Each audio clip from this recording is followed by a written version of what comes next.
Thank you, Mr. Speaker. Mr. Speaker, the role of identity in active citizenship is changing globally. Decades ago, countries that offered national identity documents did so with a simple paper document or card, which carried only basic identifying information. Those that bore photos allowed only a simple visual recognition process by the authorities, wherein the bearer of the ID presented it to another party who relied on a very rudimentary scan of the document to see whether it looked legitimate, whether it bore the general color and dimensions of the state-issued document, and whether the photo it carried looked generally like the individual by whom the card was being presented. Both this process and the associated documents could offer little security, they could offer little reliability, and certainly they offered no further functionality for either the individual in possession of the card or the institution. Simple paper ID cards such as that previously in use in Barbados were, in theory and in practice, highly susceptible to manipulation and forgery. Any individual who was sufficiently motivated and in possession of a laminator could reproduce such a card, leading to early cases of identity theft long before the risk of this type of theft had become as pervasive and as sophisticated as it now is in today's online environment. So for us in Barbados, the notion of identity is also inalienably linked to rights and to access to goods and services. National identity cards have been in use in Barbados since the year 1979. Article 3 of the 2021 Charter of Barbados affirms the right and duty of every Barbadian, and I quote, to participate in the economic, political, and social life of Barbados as an expression of active citizenship, to vote and seek public office in accordance with the laws of this country. So the process in which national identity cards are issued also serves as a national registration process under the Representation of the People Act for the purpose of participation in elections. Mr. Speaker, for Barbadians, the issue of national identity and the means of identification are bound up in who we are, how we participate in all expressions of democracy, how we enjoy our rights and exercise our responsibilities, and how we participate in social and economic life and secure our well-being. A national identity document is, for us then, not just a piece of paper or plastic. If we make it so, and if we take advantage of all the opportunities, it can be far more useful and empowering and holds the potential to improve our lives and expand our choices. And just how can this be accomplished by an ID card? The past decade has revolutionized the expectations of citizens and governments of what national identity cards can deliver. And as a result, such cards have undergone a tremendous transformation. Simple paper cards that must be presented in person and can only work for single identification applications have now given way to smarter digital IDs that include a microprocessor for more robust document verification, online authentication, and signature. This new generation of computerized national identity cards offers one of the best options in identity theft protection. These digital IDs, e-IDs, where you have the use of physical card attributes in an online environment, and mobile IDs, their use on a mobile device, also enable governments to implement online applications such as e-government solutions, giving citizens access to public services with the reassurance of more robust security than currently exists. These forms of ID enable better protection of citizens, particularly given the number of transactions we perform online and how exposed those might make us. A single card can therefore offer many applications, from enabling the user to file their taxes to giving them access to state benefits. The ID number in these cases may act as a single identifier that allows the individual to present only once to government for the purpose of the first transaction, and thereafter have their basic identifying data saved across government service institutions so that they need not complete multiple forms and submit information on multiple occasions. So in business, digital ID cards enable financial services and telecom companies to fulfill Know Your Customer or KYC requirements, removing from the customer onerous conditions related to presenting multiple forms of ID and separate proof of address documentation. Sir, it is no secret that for many Barbadians, proof of address requirements in particular can discriminate against young people, non-heads of households, and other groups or individuals who may not own or rent property and do not receive correspondence in their own name. In such situations, digital IDs offer financial institutions and others a proof of address that would be verified prior by the state, and that each registered individual in possession of a card may use reliably and in lieu of a utility bill or other paper proof of address, thereby removing, sir, what is now a burden for many Barbadians.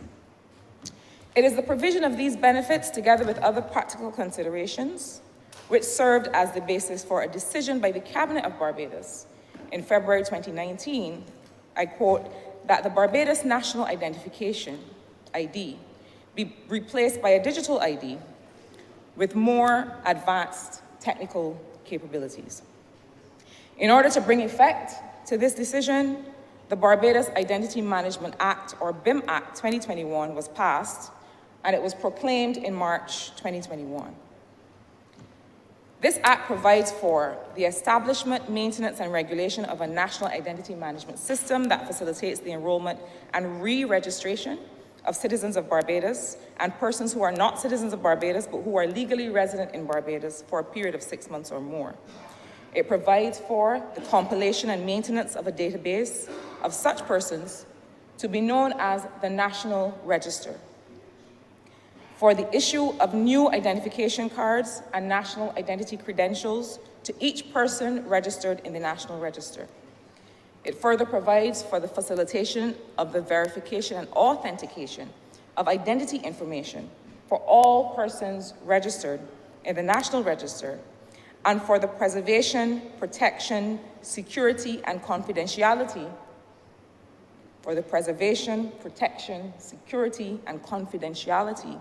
of the National Identity Management System.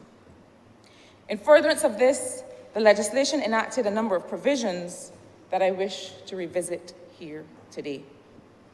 Section 34(1) of the Act states that an identification card authorized under Section 25 of the Representation of the People Act, Cap 12, or under the Statistics Act, Cap 192, shall remain valid for a period of 12 months from the date of the commencement of this act. In other words, the old ID cards were to have expired by April 2022. But, sir, it became clear that more time was required. So in lieu of amending the act to reflect a new date at that time, a change to the deadline was made administratively only, meaning not via an amendment to the legislation. And via public announcement, the deadline was amended 3 times. On the first occasion to June 30th, 2023, then to October 31st, 2023, and then again to January 31st, 2024. The Act also sought to associate that validity with certain benefits, and so at Section 5, it stipulates that a person who is not registered under this Act shall not, among other things, qualify to be added to the Register of Electors or the revised Register of Electors prepared under the Representation of the People Act, Cap 12, shall not qualify to obtain a driver's permit or license, and shall not qualify to access any service or goods which require the presentation of an ID card to obtain such services or goods. So this is the language that exists in the Act today. Now, arguably, the question of what it means to invalidate a national identity document is a fundamental one.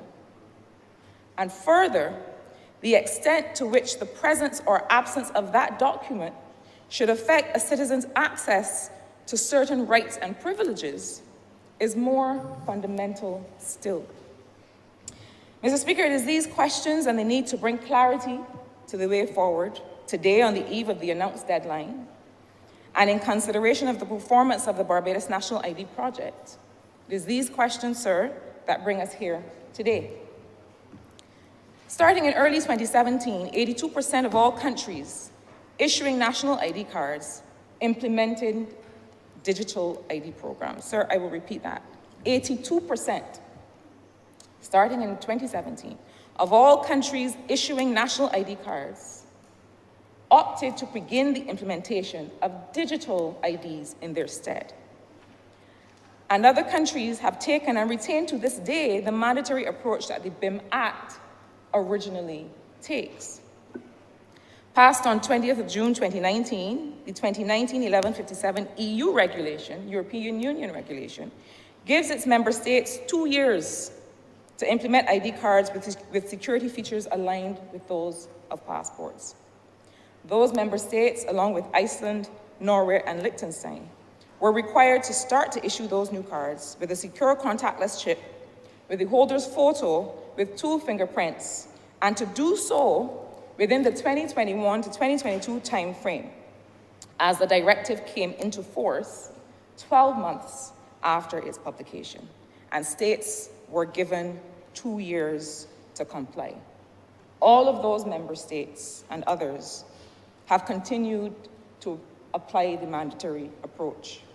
France gradually issued its new national contact and contactless electronic chip ID card from the 16th of March 2021. That is a highly secure polycarbonate card. It is free and it is valid under the laws of that country for 10 years.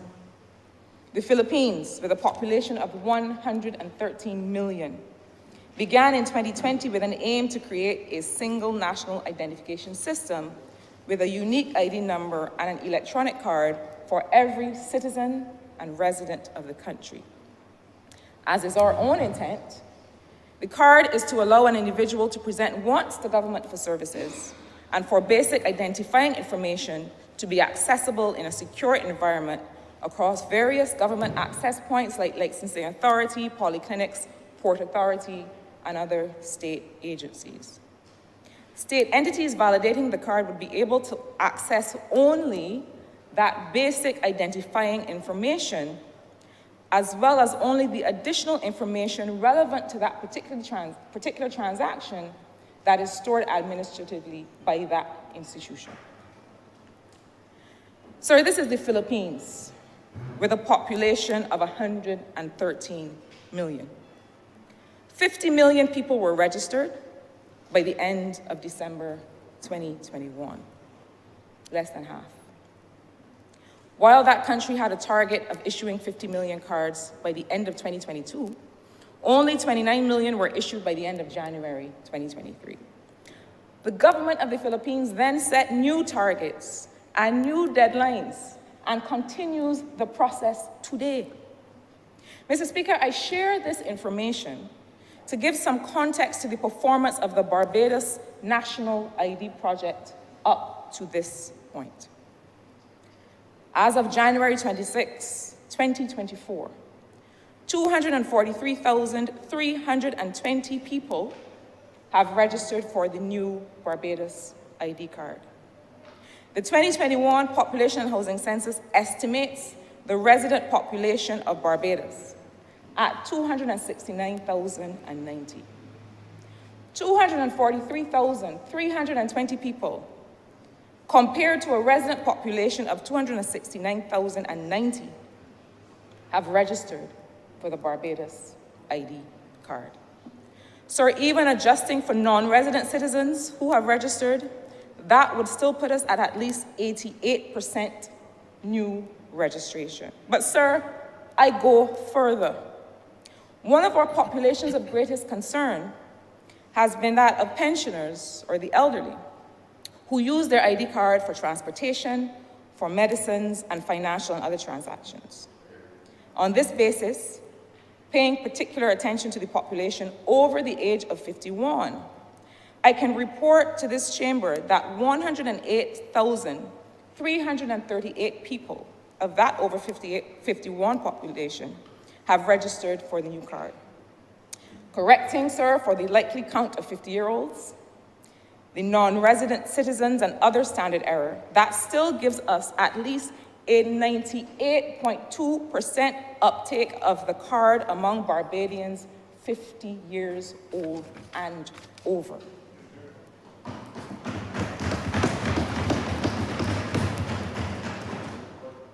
It has been my judgment, Mr. Speaker, supported by the Cabinet of Barbados, that this overwhelming uptake of the digital ID by Barbadians means that this government need not act as an irritant to even a handful of Barbadians by insisting on mandatory adoption of the digital ID card, nor run the risk of disenfranchising those most in need of government services. In other words, the institutions of the state, such as the Transport Board, the Barbados Drug Service, and others that provide critical goods and services, will not deny those goods and services to the very few numbers of Barbadians who may, as of February 1st, 2024, or at any time in the future, present with the old ID card. Furthermore, we have had discussions with the Central Bank of Barbados, which has agreed with us to take a similar approach in dialogue with the financial institutions which they supervise. To be clear, sir, the deadline has not been extended. The deadline has now been removed. As of February 1st, 2024, the Electoral and Boundaries Commission returns to its normal operations and regular registration process. People may come at their convenience to collect printed cards, to register, or carry out any other business with the EBC. The removal of the deadline also necessarily rescinds any conditions related to the need for a new ID in order to obtain a driver's license or access any other goods and services referenced at Section 5 under obligation to register. Mr. Speaker, I consider that this is a step taken based on mutual trust between this government and the people of Barbados. And what do I mean by that? These numbers of people registered for the new ID card, which I have just shared with you, demonstrate that through the very healthy debate and questions people have had, and fairly so, about the adoption of the new card, Barbadians have shown not just confidence in the capacity of the government to deliver, but an enthusiasm for the ways in which the card will make all our lives easier. Similarly, confident that we are going hand in hand together towards this modernized system, the government sees no need to be inflexible or needlessly punitive with the very few who, for whatever reason, may today remain without the card. We equally are trusting that the 243,000 who will now be in possession of both cards will treat the old one purely as a memento, retire it from their wallets, save it in a time capsule for grandchildren. You no longer require it. Sir, once again, Barbadians have demonstrated maturity, solidarity, and a desire to step boldly into the future they want. Other countries with mandatory registration cannot report this degree of success, sir, so I do not believe that this has been wholly about the deadline and its enforcement. I believe instead that this is about an interest among Barbadians in taking advantage of new opportunities in technology. I do expect, however, that Barbadians will increasingly find it more inconvenient to do business the longer they retain the old ID card. While it will still allow access to basic services, as more conveniences are increasingly afforded via the digital ID card, like not being required to present multiple forms of ID or separate proof of address to your bank, the old ID will simply and quite naturally lose any value to those who hold it. And when it begins to fade or peel and is not accepted, as you and I know, Mr. Speaker, has been the case for years, because of illegibility brought on from wear and tear, the replacement ID will be a new one. Mr. Speaker, true democratic partnership between the state and citizens means that people's trust is earned based on demonstration and based on evidence. A card that brings real value and is administered within a secure framework need not be mandatory. And why? Because, quite simply, people recognize value. And when government is able to deliver on a suite of secure and convenient services available through the digital ID, as we will, I am confident that people will quite naturally continue to register and receive their digital ID cards. This partnership also means a commitment among us all to honest, level-headed communication in all quarters. Sir, there is nothing to be gained by this government or anyone else in knowingly exposing our population and our systems to risk. We commit to exploring and addressing all matters of risk, security, and privacy based on evidence and based on global standards, and continue to invite qualified partners locally and internationally to share with us constructively their guidance and experience so all Barbadians may benefit. Mr. Speaker, not all things that are relevant to this discussion can be said in this single statement, but soon we will share some proposals for how we might best strengthen those partnerships and the mechanisms for hearing from each other, sir, and developing policy and action together. Mr. Speaker, a change to the legislation will be required to give effect to this intent. However, it has further been our judgment, mine and that of the Honourable Attorney General with the support of the Cabinet, that we will take the time and care necessary to properly review the Barbados Identity Management Act 2021 in order to make these amendments, as well as to clarify other matters that may have been perceived as requiring clarity, such as the fact that there is no cost associated with first issuance of the digital ID card. Any first ID card, both minor and adult, and whenever issued, is free of cost. Amendments will be made to the Act to this effect, where this had always been the intent, but where the language may have given rise to some ambiguity. Mr. Speaker, without prejudice to the discussion and eventual decision of the Cabinet, I can, through you, take this chamber and the people of Barbados into my confidence by advising that we will also revisit aspects of the legislation that relate to the period of validity of the card, fines associated with failure to advise of a change of address, and any and all other matters that we may wish to newly consider. So permit me then, sir, to turn briefly to the next steps. First, to say something about the online application process. And sir, in these matters, I believe that we must speak frankly and clearly. The online registration portal was launched in August 2022 and taken offline in February 2023 because it did not work well. Less than a third of the 17,000 attempted online registrations imported successfully into the EBC's card production system, in particular because of readability of photos and signatures. Those whose registrations failed online were invited via email to the Electoral and Boundaries Commission to complete their registration and were issued Trident EID cards. The online registration process will not be reintroduced until these issues are fixed and tested. Sir, apart from the elderly, another population of concern is people living with disabilities.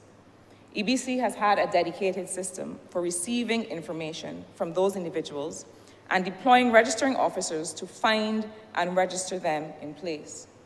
That will continue, and we will be more systematic about sharing contact information for those who may wish to have this service and may have been finding some difficulty in doing so. EBC will now move to the stage of validating the addresses of those who have re-registered. Mr. Speaker, I wish to make clear here that this is a standard electoral function and practice with respect to the register of voters. Address verification is done on a rolling basis and has for decades been used to maintain the integrity of the voting system by address and by constituency. The process itself is not unique to the new ID, though on this occasion, all new registrants, not just electors, will have our addresses verified. Why? Sir, this is required if the information on addresses must stand as a true representation of proof of address, as it must for financial institutions, utilities, and others. The only way to remove the burden of having to provide multiple forms of ID and constant proof of address is to have a single address verified once and for all. And that is the next stage in this process that the EBC will undertake. So now to the meat of the real functionality of the card. This is provided via 3 forms of the digital ID. The physical card, which employs PIN and chip technology. And the next phase is to allow the information protected by the PIN to be accessed by institutions, businesses, and card holders themselves, and to allow access to the chip by developing an e-card integration framework. Second, the Trident Online ID and digital signatures. And third, the Trident Mobile ID, which provides a virtual representation of the eID card on a mobile device so that the physical card need not be presented. And it also allows for remote identification served from the comfort of your home. A person can prove who they are without having to be there in person. So this technology is now being developed and in some cases requires alignment with existing legislation such as the Electronic Transactions Act. Mr. Speaker, this is in many ways the beginning of a journey. We will soon share an action plan, engage in regular conversation with Barbadians relative to each stage of this rollout, the various benefits and other considerations, and we will make sure that we benefit from hearing the concerns and the input of all.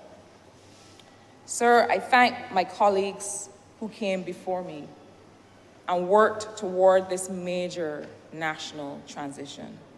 The honorable members for St. Philip West and St. Michael North, who, like those who must have led this work in the Philippines, in France, in South Africa, in Belgium, in Australia, in New Zealand, refused to be defeated by the necessary delays and frustrations of an entirely new process and by the sheer magnitude of the undertaking, and who believed, like I do, in the value of experimentation and even, yes, in the positive attributes of early failure and quick correction, provided that no Barbadian is, as a result, disadvantaged or disenfranchised. The Chief Electoral Officer, the EBC's project lead, Mr. Kenroy Roach, Ms. Elsa Webster, and the team from MIST, have similarly proven to be quite elastic in their capacity to rebound in the face of new challenges, but firm in their commitment to see the project through. They have the gratitude of the Cabinet and the country for a job well done. So the thing about innovation and new tech is that things break. Applications will have a beta testing phase whose purpose is to find the bugs and fix them. But to find them, someone has to experience them. In this phase, a small group of people will usually use that technology with an expectation that it will fail. For many, that idea is incompatible with what we traditionally see as the role of government, the role of the state. We expect government to get it right the first time, and for issues of health, security, and critical services, we must.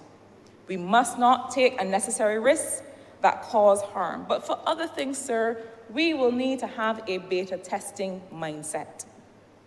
This ministry may from time to time call on Barbadians to volunteer to join us in our experimentation.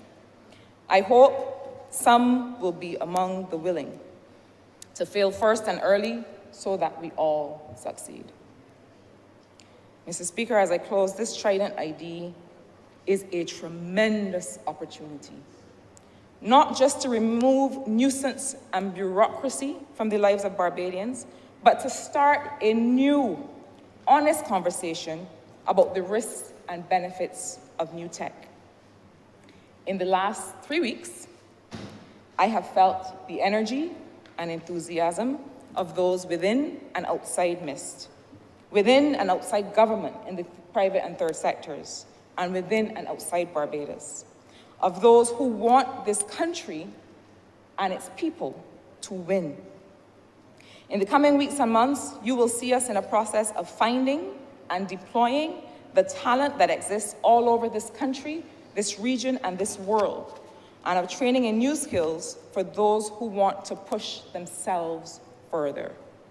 But equally, you will see us in a conversation where, as a country, we decide together the future that we want, what it looks like, and how we get there. Mr. Speaker, I'm obliged to you.